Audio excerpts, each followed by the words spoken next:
ಯಡಿಯೂರಪ್ಪ ಅವರು ನೈತಿಕತೆ ಇದ್ದರೆ ಯಾವುದೇ ರಾಜಕೀಯ ವೇದಿಕೆ ಹತ್ತಬಾರದು, ಆ ವೇದಿಕೆಗೆ ಕಳಂಕ ಬರುತ್ತೆ ಅಂತ ಹೇಳಿದ್ಯಾರು? Congress B J P leaders? ಇದ್ರ ಬಗ್ಗೆ ಯಾಕೆ ಮಾತಾಡ್ತಾ ಇಲ್ಲ ವಿಜೇಂದ್ರ ಅವರು? ಇವರು ಇಷ್ಟು ಏನು ಕ್ಲೀನ್ ಇದ್ದರೆ, ಇಷ್ಟು ಕಮಿಟೆಡ್ ಇದ್ದರೆ ನಮ್ಮ ರಾಜ್ಯದ ಜನರಿಗೆ, ದೇವರಾಜರ ಟ್ರಕ್ ಟರ್ಮಿನಲ್ನಲ್ಲಿ ಅವ್ರ MLA ಅವರು ಜೈಲಿಗೆ ಹೋಗಿದ್ರ? ಇಲ್ಲ. ಇವ್ರ ತಂದೆಯವರು 2-3 ಸರಿ ರಾಜೀನಾಮೆ ಯಾಕೆ ಕೊಟ್ಟಿದ್ದು? ಇವರದ ಪೂಜ್ಯ ಅಪ್ಪಾಜಿಯವರ ಈ ಪಾಕ್ಸ್ಕೋ ಕೇಸ್ ಬಗ್ಗೆ ವಿಜೇಂದ್ರ ಅವರ ಅಭಿಪ್ರಾಯ ಏನು? ಅಶೋಕ್ ಅವರ ಅಭಿಪ್ರಾಯ ಏನು? ಕುಮಾರಸ್ವಾಮಿಯವರ ಅಭಿಪ್ರಾಯ ಏನು? ಪ್ರಜ್ವಲ್ ರೇವಣ್ಣ ಕೇಸ್ ಬಗ್ಗೆ ಕುಮಾರಸ್ವಾಮಿಯವರ ಅಭಿಪ್ರಾಯ ಏನು? ವಿಜೇಂದ್ರ ಅವರ ಅಭಿಪ್ರಾಯ ಏನು? ಸೂರಜ್ ರೇವಣ್ಣ ಅವರ ಪ್ರಕರಣದ ಬಗ್ಗೆ ಏನು ಅಭಿಪ್ರಾಯ? ಬಿಟ್ಕಾಯಿನ್ ಬಗ್ಗೆ ಏನು ಅಭಿಪ್ರಾಯ?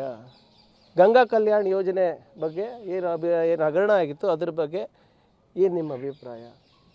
ಇವೆಲ್ಲ ಕೊಟ್ಬಿಟ್ಟು ನೀವು ಮಾತಾಡಿ. ಇವತ್ತು ದೊಡ್ಡ ಸಮಾವೇಶ ಇದೆಯಲ್ಲ ಮೈಸೂರಿನಲ್ಲಿ, ವೇದಿಕೆ ಮೇಲೆ ಇದ್ರ ಬಗ್ಗೆ ಚರ್ಚೆ ಮಾಡಿದ್ರೆ ಆಯ್ತಪ್ಪ, ಇವರು ಗಂಡಸ್ತನದ ರಾಜಕೀಯ ಮಾಡ್ತಾಯಿದ್ದಾರೆ ಅಂತ ನಾವು ಹೇಳ್ಬೋದು.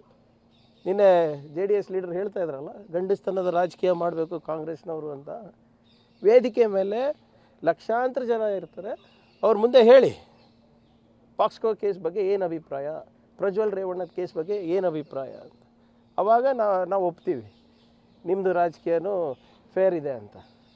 ಅಲ್ಲಿ ತನಕ ಜನರಿಗೆ ದಾರಿ ತಪ್ಪಿಸೋದು ನಿಲ್ಲಿಸ್ಬೇಕು. ಇದು ಮೈಸೂರು ಚಲೋ ಏನಿದೆ, ಇದು ಲಾಂಚ್ ಪ್ಯಾಡ್ ಅಷ್ಟೇ ವಿಜೇಂದ್ರ ಅವರಿಗೆ. ಅನ್ಫಾರ್ಚುನೇಟ್ಲಿ ಇದು ಲಾಂಚ್ ಆಗಲಿಕ್ಕೆ ಸಾಧ್ಯ ಆಗಿಲ್ಲ.